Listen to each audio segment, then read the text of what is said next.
दोस्तों, आदमी को उसका पेशा नहीं बल्कि उसके कर्म महान बनाते हैं। कहें कि आप एक जूते की दुकान से एक यूनिवर्सिटी में लेक्चर, वो भी 11 क्लास पढ़ा व्यक्ति, तो कितने कैसे आपको बड़ी अच्छी फीलिंग आई होगी। आपने पता नहीं कहाँ से मेरे को खोज निकाला।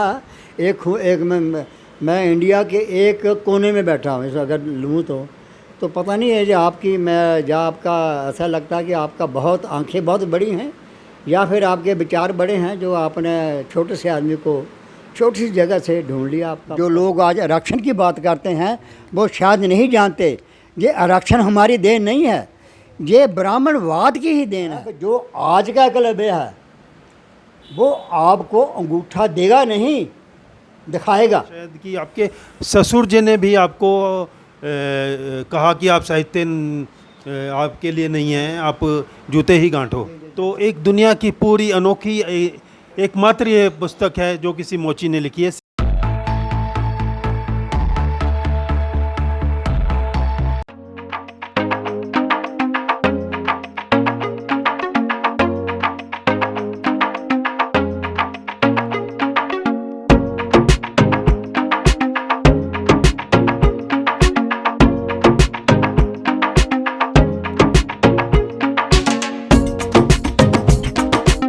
तुम्हारा बाप क्या करता है, मेरे से पूछा। अब मैं तो बोल नहीं पा रहा था, वैसे ही डरा हुआ था, वैसे ही जैसे कबूतर डर जाता है ना शिकारी को देखकर, वैसे डरा हुआ था। तो मेरे साथ मेरा एक सहपाठी बैठा था, वो बोला ऐसा है कि इनका जो पिताजी हैं वो जूते बनाने का काम करते हैं। बोला अच्छा। तो उसने जब ये बात सुनी तो जो मेरे जो बाल थे वो अपने हाथ से लिए, हाथ से पकड़े, वैसे पकड़े जैसे एक किसी जानवर को कोई बड़ा जानवर छोटे को नोचना चाहता है, ऐसे पकड़ लिया। तो मेरे सर पर तेल तो लगा था, तो वो जोर से बाल मेरे खींचे और उसके हाथों में और तेल लग गया काफ़ी मेरे बालों का। अच्छा, तो वो उसने मेरे बाल छोड़े और बोला ये बात नोट करने वाली है। तो बोला अरे तुम यहाँ क्या कर रहे हो, जाओ तुम नहीं बढ़ोगे जाकर, तुम कहना तुम अपने बाप के जाकर जूती बनाओ, चमार कहेगा। साथ ये भी बोला। तो ये चमार कहना और नहीं कहना ये बात अलग है लेकिन जो शब्द के पीछे, जो कहने के पीछे जो एक भावना थी, उसकी जो हिकारत, जो घृणा थी, वो देखने वाली थी। जाति को लेकर जो घृणा जो किसी के आप चेहरे पर देखेंगे, उसका जो रूप होगा, कोई भी दुनिया का कोई भी साहित्यकार उसका वर्णन नहीं कर सकता। सो मैंने भी अपनी जो आत्मकथा है उसमें मैं पूरी तरह वर्णन नहीं कर सका भी इसको कैसे मुझको बोलना चाहिए, कैसे कहना चाहिए था। सो ऐसी है जो उस वक्त जो था जाति को लेकर जो था, या और भी बहुत से लड़के थे हमारे साथ, उनके साथ भी ऐसा होता रहा। सो ऐसी जो कहानियाँ हैं आप हमसे भी और बहुत दूसरे भी जिन्होंने लिखा होगा। मेरी घटना जो वो इसलिए आ गई क्योंकि मैं लिखना जानता था, कलम मेरे हाथ थे, मैंने लिख दिया। और बहुत सी घटनाएं ऐसी हैं लोगों ने लिखी नहीं, उन्होंने भोगा ज़रूर लेकिन लिखी नहीं जा सकी। तो ऐसी बहुत सी कहानियाँ हमारे समाज में अब भी हो रही हैं और मुझको लगता नहीं है कि कभी बंद भी हो जाए। सर, आपने बहुत से साहित्यकारों की पुस्तकें पढ़ी, बहुत से दार्शनिकों को पढ़ा, मेरा ख्याल काफ़ी आपके पूरी आपकी शॉप है जो जूतों से ज़्यादा पुस्तकें भी उतनी ही हैं जितने आपकी शॉप में जूते हैं। तो पुस्तकें कहीं ज़्यादा है, मुझे ऐसा लगता है। पूरी अलमारी भरी पड़ी है, चारों तरफ पुस्तकें बिखरी पड़ी हैं। तो आपको सबसे बेहतर दार्शनिक शायद बुद्ध ही लगे। नहीं, ऐसा नहीं है।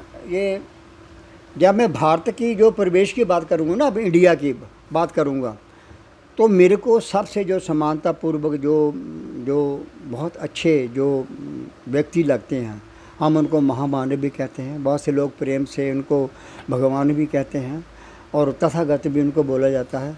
तो मैं अगर दुनिया भर की बात करूं तो मेरे ध्यान में ऐसे बहुत से दार्शनिक हैं जिन लोगों ने मानव के लिए काम किया, आदमी के लिए काम किया, आदमी की भलाई के लिए काम किया।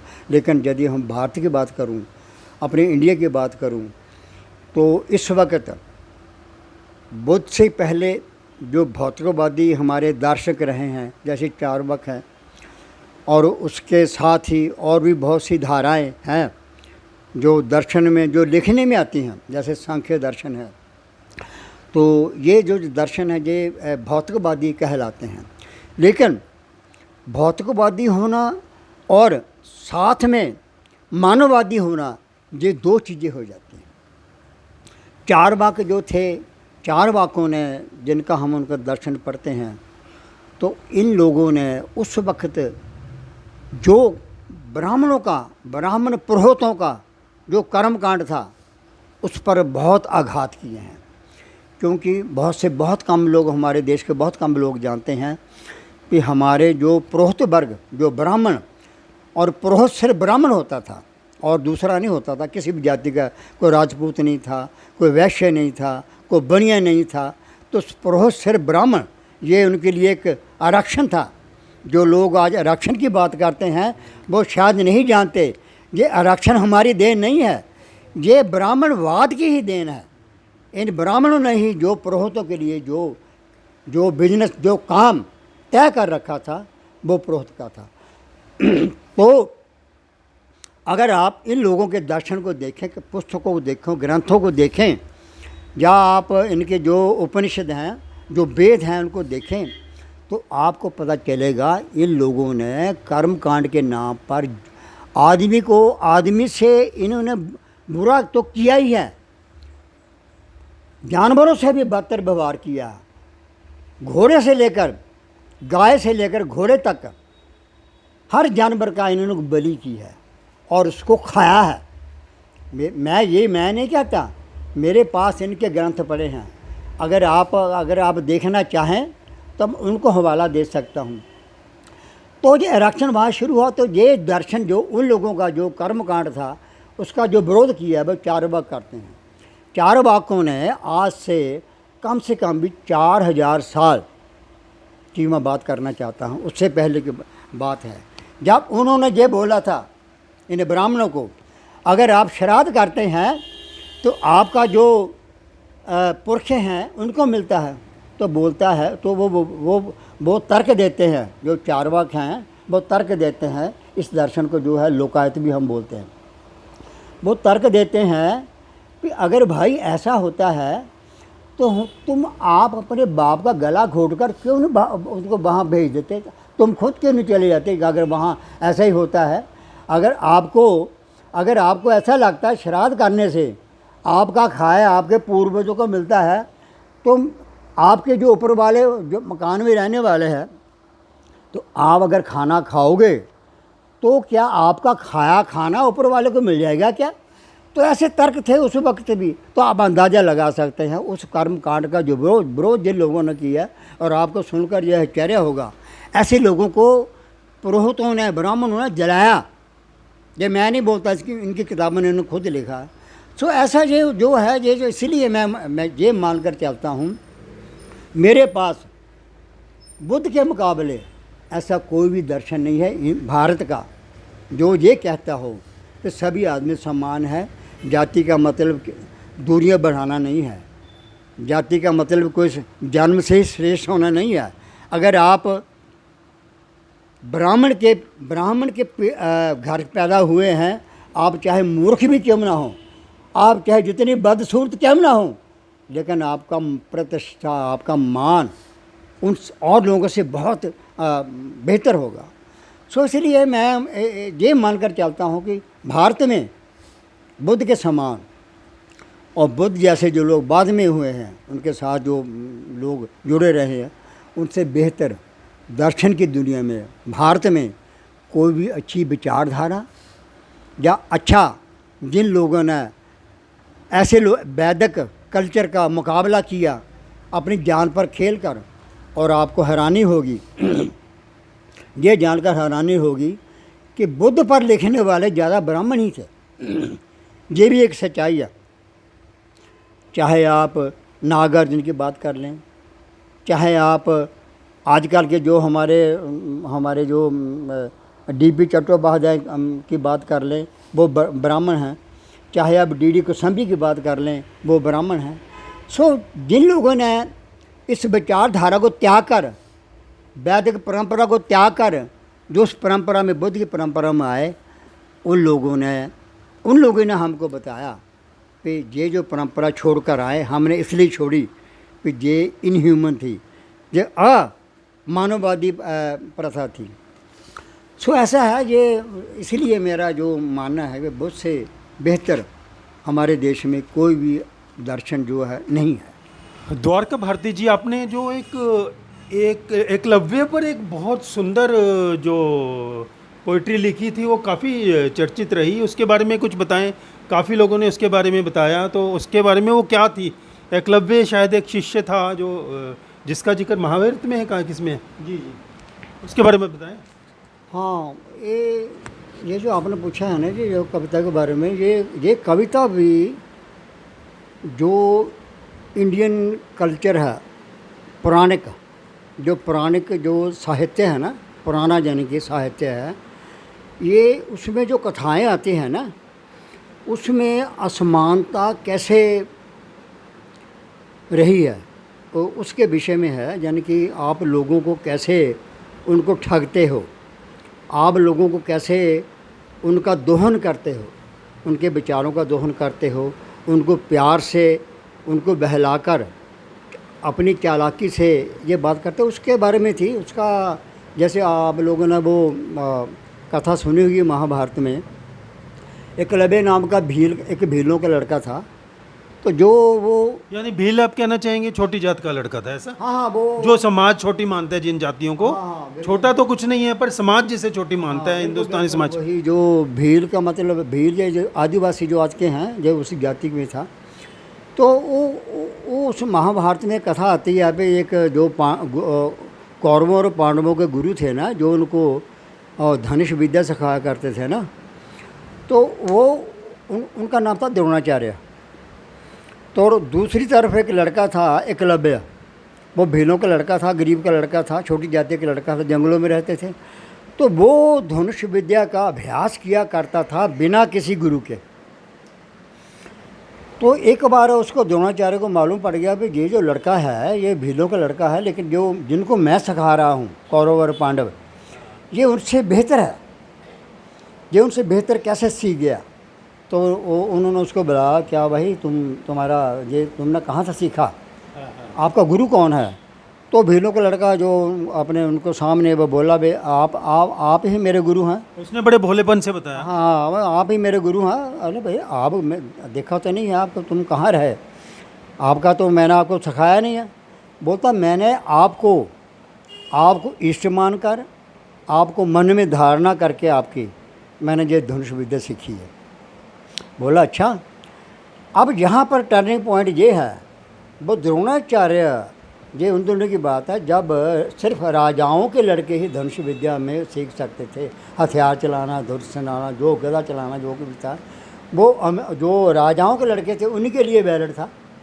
और जो समाज के दूसरे अंग थे, जैसे आज बोले हैं राजपूत है जो लड़ने के लिए मशहूर है, ये तो लड़ाकी कौम है, ये तो पता नहीं क्या क्या युद्ध जीत जाते, जंग जीत जाते हैं, तो ऐसा लगा दिया था। तो ये वो, अब उसके मन में ये आ गया, द्रोणाचार्य के मन में ये आया भी, अगर ये लड़का, लोगों को मालूम पड़ गया भी ये मेरे सिखाए जो लड़के हैं उनसे बेहतर है, तो अब मेरी जो विद्या इनको दी है वो तो मेरा तो मुश्किल हो जाएगा। लोग बोलेंगे, भाई तुमने क्या सिखाया, तुम पूरा सिखाते नहीं हो। अब उसके मन में ये विचार आया, उसको क्यों ना इसको अपंग बना दी जाए। तो उन्होंने पूछा, ठीक है, अगर मैं तुम्हारा गुरु हूँ तो गुरु की दक्षिणा देनी होती है, गुरु दक्षिणा तुम दोगे क्या? बोला, हाँ गुरुजी, तो श्रद्धा है, काम कर जाती है। बोला, हाँ मैं दूंगा। तो ठीक है, तो आप ऐसा करो, ये जो तुम्हारे जो दाएं हाथ का अंगूठा है ना, आप जानते हैं भाई अंगूठे से जो धनुष का बाण का जो डोरी होती है, चिल्ला बोलते हैं उसको, वो खींचना होता है, फिर तीर चलता है। अब वो सारा काम जो कला होती है अंगूठे की होती है, दबाने की। तो बोला, ठीक है, अगर आप देना चाहते हो तो मेरे को जो दाएं का अंगूठा है मेरे को दे दो। बोले अच्छा, ठीक है, मैं आपको देता हूँ। अब उसकी चालाकी ने पहचान पाया भी इसने मेरा अंगूठा क्यों मांगा, तो उसने उसी वक्त वो चाकू या कुछ भी उठाया, अपना अंगूठा काट के दे दिया, लो गुरुजी ले लो। तो ये मैंने ये लिखा है कि जो आज का एकलव्य है वो आपको अंगूठा देगा नहीं, दिखाएगा। ये इसका जो मूल भाव ये था कि आज का जो एकलव्य है वह आपकी बातों में आकर अपना अपना नुकसान नहीं करवाएगा, आपकी चालाकी को जानता है, बूझ गया है आपको कि आप चालाकी करते हैं, अब भी करोगे, पहले भी की थी और अब भी करोगे, और फिर करोगे। अब बदलोगे नहीं आप लोग। तो ऐसा ये इस आधार पर थी। और ये कविता जो ये है, जो मैं जो आपको बताना चाहूँगा, ये कविता जो है ये इंदिरा गांधी ओपन यूनिवर्सिटी दिल्ली का जो एमए के कोर्स हिंदी के हैं दलित साहित्य के, उसमें ये आज भी जो उसके सिलेबस का हिस्सा है ये कविता, उस पर आज भी ये जो पढ़ी जा रही है।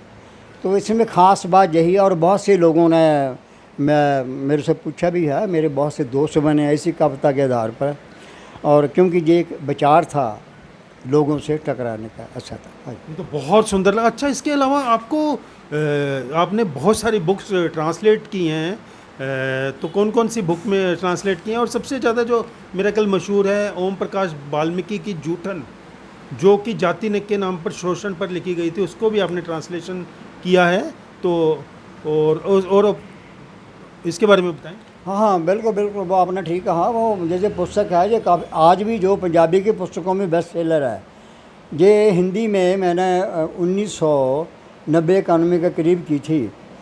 तो ये जब मेरे को पुस्तक मिली थी तो मेरे को बहुत इसके पढ़कर जो मेरे मन के अंदर ना एक विरोध की भावना पैदा हुई कि कैसे जाति के नाम पर कैसे लोगों को पीटा जाता है, मारा जाता है, उनको बेइज्जत उनको किया जाता है। तो उस पर आधार पर थी। उसमें भी वो जो था, वो जो गुरु हैं वो कैसे एक शिष्य से जो है छोटी जाति का कैसे उसके बिहेव करते हैं। नहीं, कौन सी भाषा में आपने, पंजाबी में ट्रांसलेट की? हाँ जी हाँ, वो हिंदी में थी। अच्छा, मौलिक रूप से वो हिंदी में थी? हाँ, हिंदी में थी। तो जो उनके लेखक थे वो आज तो हम दुनिया में नहीं हैं। अच्छा जी। उनका नाम था ओम प्रकाश वाल्मीकि। वाल्मीकि यानी कि वो जिसको हम चूड़ा जाति बोलते हैं, सफाई जाति बोलते हैं, उसमें से थे। तो बहुत वो हिंदी में बहुत वो पढ़ी गई है, और जब वो पंजाबी में आई है तो उसका जो मेरे को बेनिफिट मिला, मेरी पहचान हुई, और उसके कम से कम भी आज 8 या 7 संस्करण उसके छप चुके हैं, आगे जारी है। ऐसा। तो आपका जो यूनिवर्सिटी, दिल्ली यूनिवर्सिटी में आपको लेक्चर देने के लिए बुलाया गया, तो उसके बारे में बताएं कि आप एक जूते की दुकान से एक यूनिवर्सिटी में लेक्चर, वो भी 11 क्लास पढ़ा व्यक्ति, तो कितने कैसे आपको बड़ी अच्छी फीलिंग आई होगी, बहुत आपको अंदर से आत्मविश्वास जगा होगा। हाँ, ऐसा है जी। जे इसमें असल तो ये है कि जब हम यूनिवर्सिटी में जाते रहे हैं, ये यूनिवर्सिटी भी है और दूसरे जवाहरलाल नेहरू यूनिवर्सिटी में भी गए हैं, और शिमला एडवांस स्टडी सेंटर वहाँ पर भी गए हैं। तो ऐसा होता है वहाँ पर हमको एक सब्जेक्ट दिया जाता है सेमिनार में, जिसको हम गोष्ठी बोलते हैं, संगोष्ठी बोलते हैं हिंदी में। तो वहाँ पर आपको एक सब्जेक्ट दिया जाता है, भी आपने इस पर पेपर लिखना है, पर पत्र लिखना है।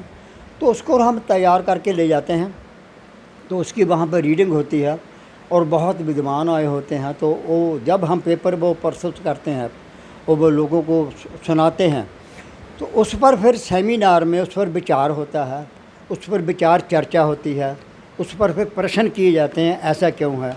तो ये मेरी जो दलित साहित्य का जो था उससे संबंधित था, जैसे दलित साहित्य की जीवनियाँ हैं उस पर संबंधित था। तो उस पर हम पढ़ते थे यूनिवर्सिटी में जाकर, तो आने जाने का किराया वगैरह जो था, वो जो भत्ता वगैरह मिला करता था। तो वो आज भी ये क्रम जारी है इसका। जी। ओशो के बारे में क्या विचार हैं? आपने बहुत सारे दार्शनिकों के बारे में पढ़ा। हाँ, होशियारपुर में हमने आज से लगभग 30-35 साल पहले ओशो को पढ़ना शुरू किया था। तो उन दिनों तो वो ओशो तो बाद में बने, तो उन दिनों हम उनको रजनीश बाबा जी कहा करते थे। तो बहुत ही अच्छे लगे। यानी कि अगर मैं ये कहूँ, उनकी जो तर्क विद्या, या अगर हम ग्रंथों की भाषा में कहें तर्क शास्त्र जो था ना, उस तर्क शास्त्र ने हमको बहुत प्रभावित किया, मेरे को, मेरे और मित्र हैं, उन लोगों को बहुत प्रभावित किया। और सबसे अच्छी बात ये थी, ये जो विभूति थे ना, जिनको हम ओशो बोलते हैं, रजनीश बोलते हैं, इनमें ख़ास बात ये थी, ये कभी भय नहीं इनको हुआ। जब वो ब्राह्मणवाद के कर्म कांड के खिलाफ बोलते थे ना, तो मेरे को ऐसा लगता है उससे पहले बहुत कम लोगों ने उस पर बोला होगा। अब सीधे बोल देना किसी को, नहीं भाई आपका जो है, आप ऐसे बेईमानी करते हैं। आप लोगों ने बहुत समाज में गंदगी फैलाई है, आपकी विचारधारा बहुत इनह्यूमन है, यानी कि मानववादी आपकी विचारधारा नहीं है। तो बहुत सी बातें जो उस वक्त जो अपील कर रही थी, और उसके साथ ही जो उन्होंने वो एक सेक्स का एक नया रूप लोगों को दिया, उससे बहुत लोग प्रभावित हुए। एक बात और मुझे याद आती है, आपकी पुस्तक जो ये मोची है, इसमें जिक्र है शायद कि आपके ससुर जी ने भी आपको कहा कि आप साहित्य आपके लिए नहीं है, आप जूते ही गांठो। ये ऐसा बहुत जलालत आपको महसूस हुई होगी। हाँ, ये भी हमारी एक संस्कृति का एक भद्दा रूप है जिसको हम बोलते हैं। अब इसमें ऐसा है, एक तो जाति से आदमी निम्न हुआ, नीच हुआ, दूसरा काम की वजह से नीच हुआ।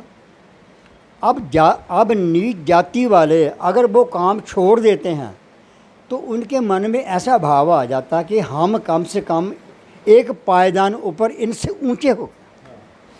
तो ये सारा जो कैलकुलेशन है, जिसको हम समाजिक जो कैलकुलेशन बोलते हैं, गणना जो समाजिक जो होती है, उसके हिसाब से हो रहा है। लेकिन सारा कसूर, ये कसूर हमारे ससुर साहब का नहीं है। उनका तो उन्होंने वो चाहा था, ये कहना चाहा था कि तुम हमारे मुकाबले के नहीं हो। लेकिन ये सारा कुछ जो हुआ, ये गुस्से में हुआ। किसी को अगर आपने गाली देनी है तो गाली उसको अगर जाति पर दोगे, जैसे मैंने पहले बताया है, तो वो ज़्यादा कारगर लगती है। तो वो उसी के हिसाब से उन्होंने बोल दिया था, भाई देखो, तो हमारा झगड़ा हो गया आपस में। बोला तुम क्या हो, जितने तुम जहाँ कमाते हो उतना तो मेरे 1 एकड़ में फसल हो जाती है, तुम मेरे सामने क्या हो, ऐसा यानी कि भाव थे। यानी कि ये हमारी, उसका कसूर नहीं है, ये हमारी जो समाज की, हमारे मुल्क के समाज की जो विचारधारा है, ये सारा उसका ही कसूर है। ये समाज की मानसिकता का ही असर है। बिल्कुल बिल्कुल, जो मानसिकता, जो इस कल्चर ने, संस्कृति ने, जिसको मैंने जैसे पहले बोला है भाई महान कहा जाता है, ये उसका ही देन है, सारा उसका ही कसूर है। और इसके सभी लोग प्रभावित है, छोटा भी प्रभावित है, बड़ा भी है, अमीर भी है, गरीब भी है। आइए मिलते हैं द्वारका भारती जी से के एक मित्र से, जो कि पूरा इंटरव्यू के समय हमारे साथ रहे। नमस्कार जी। हाँ जी, नमस्कार जी। सर, आपको अपना नाम बताएं। स्वामी प्रेमदास। आप काफ़ी देर से देखा हूँ, जब से मैं आया हूँ तो आप द्वारका भारती जी से के पास बैठे हैं। तो क्या मतलब उनके अंदर आपने क्या देखा कि आप उनके पास बैठे हैं? हमारा 35 साल 36 साल पहले प्रेम है, पहले आज भी है, चाहे हम आपस में मिल नहीं पाते, लेकिन हमारे मन में प्रेम हमेशा रहता है। लेकिन सबसे बात ये मन में आ जाती है, इन्होंने अपना कर्म नहीं छोड़ा। मतलब जब मैं देखता हूँ इनको, जो ये अपने कर्म में ही बिजी रहते हैं और कहीं जाना नहीं, अपनी शॉप पर ही कर्म, और मैं कर्म जोगी इनको पूरा समझता। हाँ, ये बौद्ध धर्म प्रचारक पत्रिका के संपादक श्री रमेश सिद्धू जी से हम बात करने जा रहे हैं। नमस्कार सर। नमस्कार जी। सर, आप भी काफ़ी देर से मैंने देखा द्वारका भारती जी से मिलने आए हैं। आखिर क्या खासियत है उनमें, आप इनके लिए स्पेशल इतनी दूर से आए हैं? मेरा भारती जी से जो मेल जोल है वो आज से 40 साल पहले का है। मैं यहाँ डाक बांटा करता था। अच्छा, यानी पोस्टमैन थे आप? पोस्टमैन था मैं, और डाक देते देते ही कभी इनसे बात हो जाती तो बहुत देर तक बातें करते रहते थे। हम अपने विचार मिलते थे, और वही विचार जो है वो आज 40 साल तक हमें एक दूसरे का दोस्त बनाए हुए हैं। अब तो मुझे रिटायर हुए को भी, रिटायरमेंट मैंने ले ली थी, 22 साल हो गए, 22 साल से 23वां साल जा रहा है। लेकिन मैं यहाँ से 13-14 किलोमीटर दूर मेरा गांव है। जब वहाँ से बुधवार और शनिवार को आता हूँ तो यहाँ ज़रूर इनको मिल के जाता हूँ। तो इनसे बात करके बहुत अच्छा लगता है। ऐसा लगता है कि जैसे कुछ दिनों का जो बोझ है, कुछ दिनों को जो विचारों का रेल पेल है, वो हल्का हो गया है मेरा। तो ये मेरे साथ साथी संपादक भी हैं, बौद्ध धर्म प्रचारक हिंदी मासिक के। तो ऐसा है। बहुत धन्यवाद आपका। जब भी समय मिलता है रमेश सिद्धू जी द्वारका भारती जी के पास आकर अपना समय बिताते हैं। धन्यवाद सर आपका। तो दोस्तों, आदमी को उसका पेशा नहीं बल्कि उसके कर्म महान बनाते हैं। तो द्वारका भारती जी ने हमें समय दिया अपना कीमती, इनका हम दिल से धन्यवाद करते हैं। दोस्तों, ये उनकी पुस्तक मोची अवश्य पढ़ें। बहुत ही सुंदर इन्होंने अपनी फीलिंग्स जाहिर की है, अपनी आत्मकथा लिखी है। तो एक दुनिया की पूरी अनोखी एकमात्र ये पुस्तक है जो किसी मोची ने लिखी है। इसे अवश्य पढ़ें। तो आपका धन्यवाद। शुक्रिया, शुक्रिया आपका धन्यवाद। आपने पता नहीं कहाँ से मेरे को खोज निकाला। एक मैं इंडिया के एक कोने में बैठा हूँ, इसे अगर लूँ तो पता नहीं है जो आपकी मैं जहाँ आपका ऐसा लगता है कि आपका बहुत आंखें बहुत बड़ी हैं या फिर आपके विचार बड़े हैं जो आपने छोटे से आदमी को छोटी सी जगह से ढूंढ लिया। आपका बहुत बहुत शुक्रिया, धन्यवाद। धन्यवाद दोस्तों। आपको ये निश्चित ही ये वीडियो पसंद आया होगा। तो दोस्तों, इस वीडियो को अधिक से अधिक शेयर करें ताकि समाज में बदलाव हो। दुनिया जात पात की बीमारी से थोड़ा ऊपर की सोचने लग जाए। समाज में बहुत अभी भी गंदगी है। उस गंदगी को हमें अपने गंदगी यहाँ है, मनों में है, तो वो गंदगी समय के साथ साफ़ होनी चाहिए। तो दोस्तों, मिलते हैं जल्दी ही किसी अन्य वीडियो के माध्यम। तब तक आपका यह दोस्त कमलजीत सिंह आपसे विदा चाहता है। नमस्कार।